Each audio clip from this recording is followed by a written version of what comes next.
Sankranti season కోసం కొన్ని నెలల ముందు నుంచే డిస్కషన్స్ జరుగుతూ ఉంటాయి.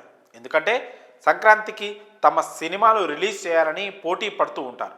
ఆ డేట్స్ కోసం కొన్ని మంత్స్ నుంచే ఖర్చీఫ్ వేసుకుంటారు. ఈ క్రమంలో 2025 సంక్రాంతికి చరణ్ గేమ్ చేంజర్, బాలకృష్ణ డాకు మహారాజ్, వెంకీ సంక్రాంతికి వస్తున్నాంతో వచ్చేస్తున్నారు. వీటితో పాటు మరొక 2-3 సినిమాలు కూడా రేస్లో పాల్గొంటున్నట్లు టాక్ వినిపించింది. వాటిలో అజిత్ గుడ్ బ్యాడ్ అగ్లీ ఒకటి.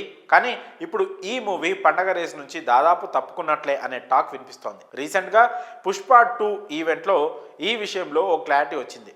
నిర్మాతను ఈ సినిమా గురించి ప్రశ్నించగా పొంగల్ రిలీజ్ అనుకున్న మాట వాస్తవమే, కానీ ఇంకా షూట్ బ్యాలెన్స్ ఉందని, బెస్ట్ ఇవ్వడానికి టీం పనిచేస్తుందని, సో ఖచ్చితంగా సీజన్కు వస్తామనే గ్యారంటీ లేదని చెప్పారు. సో ఇలా మూవీ టీం చెప్పనట్లుగా సంక్రాంతికి రావడం కష్టమని చెప్పేసింది. ఇదంతా మూవీ టీంకు సంబంధించిన విషయం. అసలు మ్యాటర్ ఏంటంటే ఇప్పుడు అజిత్ తప్పుకోవడం మెయిన్గా రామ్ చరణ్కు ప్లస్ అవుతుంది. ఎందుకంటే అసలే చరణ్ సినిమాలపై ఎలాంటి అంచనాలు ఉన్నాయో తెలియంది కాదు. పైగా ఇది సీనియర్ హీరోల మధ్య పోటీగా రిలీజ్ అవుతుంది. సో ఏదైనా ఒక సినిమా తగ్గినా కూడా కాస్త కలిసి వస్తుందని చెప్పి తీరాల్సిందే. పైగా గేమ్ చేంజర్ తమిళ వెర్షన్కు రామ్ చరణ్ ఇమేజ్తో పాటు డైరెక్టర్ శంకర్ బ్రాండ్ మీద కూడా మార్కెటింగ్ చేస్తున్నారు. సో అజిత్ పోటీ ఉంటే ఖచ్చితంగా థియేటర్ సమస్య వస్తుంది. కానీ ఇప్పుడు ఆ ప్లేస్ ఖాళీ అయింది కాబట్టి అక్కడ చరణ్కు ఎక్కువ స్క్రీన్స్ దొరుకుతాయి. పైగా ఎస్జే సూర్య, జయరామ్, కియారా లాంటి స్టార్ కాస్టింగ్ ఎక్కడో కాలీవుడ్ జనాలకు కనెక్ట్ అయ్యేలా కనిపిస్తోంది. సో ఈ లెక్కన అజిత్ డ్రాప్ అవ్వడం గేమ్ చేంజర్కు బెనిఫిట్ అని చెప్పి తీరాల్సిందే.